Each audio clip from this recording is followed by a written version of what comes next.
What if I told you that the man who created Judo wasn't just a martial artist, but the one who shaped Japan's national identity, education, and even the way people think?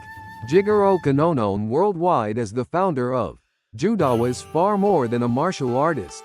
He was a philosopher, an educator, and a visionary who believed that physical strength must always serve moral purpose. And through just a few powerful phrases, 5 to be exact, laid the foundation for what we now recognize as Japanese discipline, harmony, and honor. In this video, we'll explore each of those 5 quotes in depth. For every quote, we'll uncover not only its meaning, but how it continues to live inside Japanese culture today, quietly influencing schools, society, and even everyday life. By the end, you may begin to see Japan differently, not just as a place of politeness or tradition, but as a nation built on quiet wisdom and intentional strength. So let's begin with the phrase that lies at the heart of Kano's entire philosophy. Seiryoku Zen'yō, Jita Kyōei. Section 1. What does Seiryoku Zen'yō, Jita Kyōei really mean? What if strength was never meant for fighting? What if power was meant to help others instead? Jigoro Kano, the founder of Judo, believed exactly that. His most famous phrase, Seiryoku Zen'yō, Jita Kyōei, means maximum efficiency, mutual prosperity. But these aren't just martial arts ideas. They're life ideas. Kano believed we should use our energy in the most effective way. Not to dominate, not to destroy, but to build, support, and grow. That's the heart of Seiryoku Zen'yō. Use your strength wisely. Then comes Jita Kyōei, the idea that we grow best together. Not through selfish gain, not by stepping on others, but by lifting each other up and sharing success. It's a quiet but powerful idea. Your strength is not yours alone. It should serve a greater good. Imagine a world where every action aimed for shared benefit, where even conflict pushed people toward understanding. That's the world Kano dreamed of and tried to build through Judo. So this phrase isn't just about combat. It's about how we live, work, and relate to others. It's the foundation of Japanese discipline, harmony, and mutual respect. Now let me ask you, in your country, how is strength usually used? To protect, to win, or to help? Section 2. How Seiryoku Zen'yō and Jita Kyōei became the soul of Japanese society. If you've ever visited Japan, you might have felt something. That strange sense of order, calm, courtesy, and quiet strength. But where does that come from? The answer lies partly in Kano's words, Seiryoku Zen'yō, Jita Kyōei. These ideas didn't stay in the dojo. They spread through all of society. Japanese schools teach cooperation over competition. Students clean classrooms together. They serve each other lunch. Not because they're told to, but because it's normal. Workplaces reward teamwork, not just individual brilliance. Even in traffic, people wait their turn, without honking. Everyone knows your actions affect others. That's Jita Kyōei, the belief that mutual benefit makes a stronger society. If I rise, you rise too. And Seiryoku Zen'yō, you see it in the design of things. Trains that run on time. Spaces used efficiently. Movements made with care. Energy is never wasted. Nothing is random. This quiet discipline, the habit of maximizing benefit and minimizing harm. It's embedded in Japanese life, from childhood to old age. It's not perfect, of course, but the ideal still matters. It's what many Japanese people strive for, even if they never say the words. And now you know that behind a bow, a smile, or a silent moment, there may be 150 years of quiet philosophy guiding it. Section 3. Win without arrogance, lose without despair. Kano's wisdom on true victory.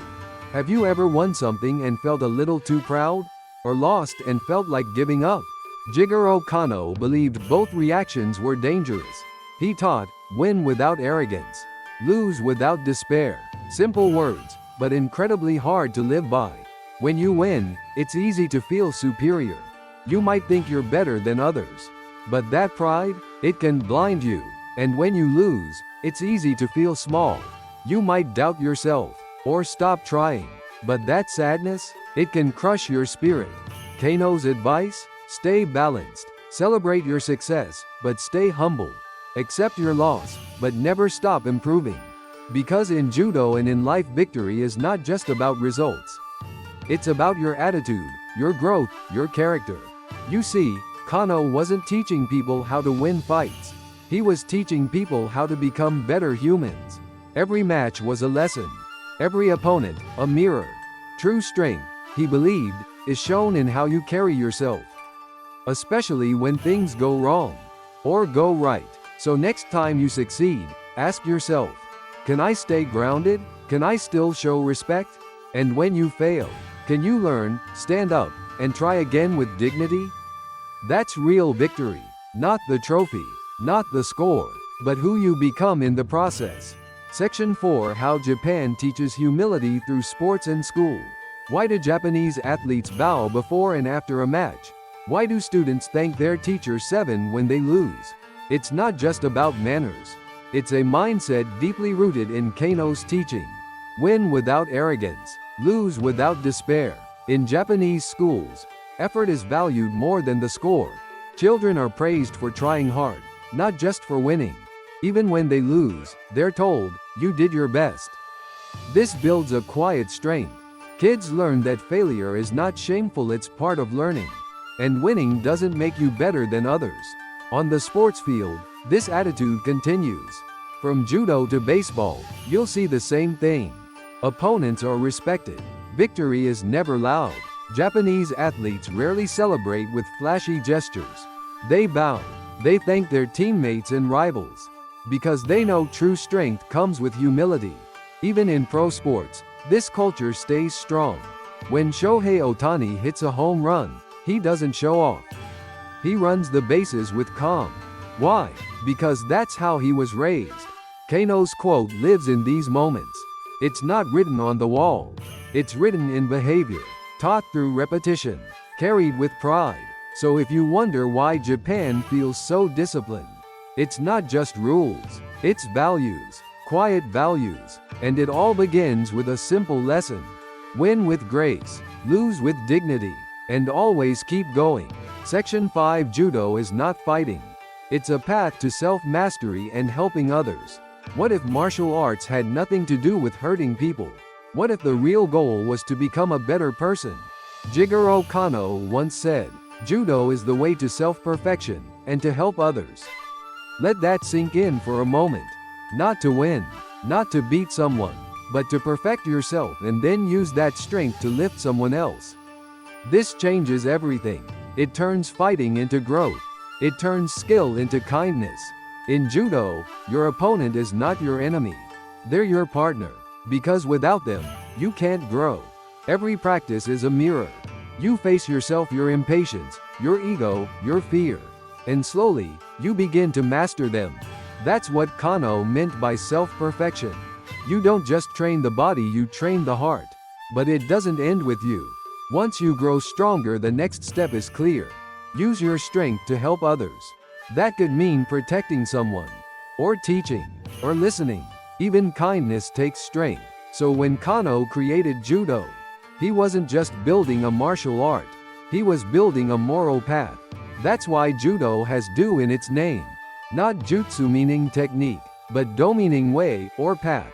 A path that starts with self and ends with service to others. Section 6: Why helping others is a core part of Japanese culture. Have you ever wondered why Japanese people are so quick to help strangers? Why do station workers run to return lost wallets? Why do kids line up calmly during earthquakes? Why do neighbors still bring food after a disaster? It's not just manners. It's a cultural mindset deeply rooted in Kano's teaching. Perfect yourself, and use your strength to help others.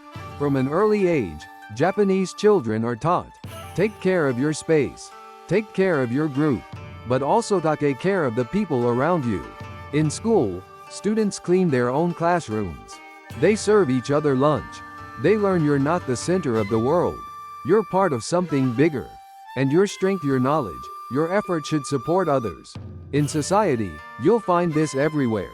The train staff who apologize for a 1-minute delay. The nurse who bows before treating a patient. Even in business, The strongest leaders are the quiet ones. They don't shout. They listen. They see their power as a tool for others. It's not always perfect, but the ideal remains. Use your strength not to rise above but to lift someone else. So let me ask you, in your country, is helping others seen as a sign of strength? Or just kindness? Or maybe weakness? In Japan, it's often seen as the highest form of strength. Section 7. True education moves the heart and opens the eyes. What do you think education really is? Is it just information, memorized and tested? Jigoro Kano didn't think so. He once said, education must move the heart and open the eyes. That's powerful, because real learning isn't just about facts. It's about feeling something and seeing in a new way. When a lesson moves your heart, you don't forget it. It becomes part of you. And when your eyes are open, you see things that were always there, but you never noticed. This was Kano's dream, to build not just strong bodies but wise, compassionate minds. He believed that true education should inspire, not control.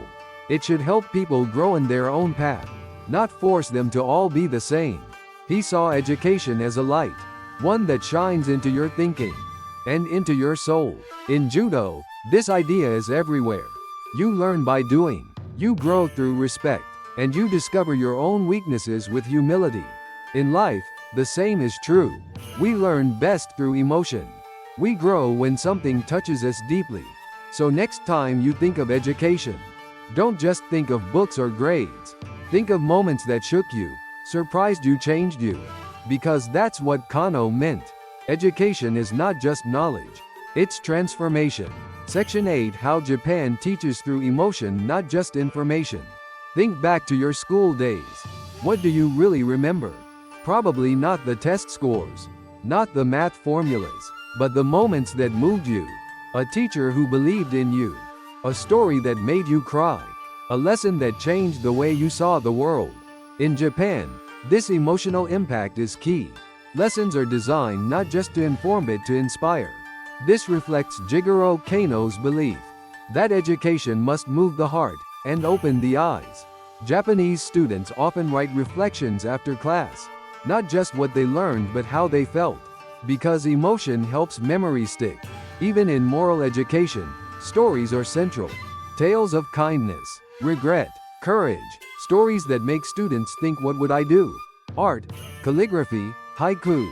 These are not just hobbies, they're emotional education.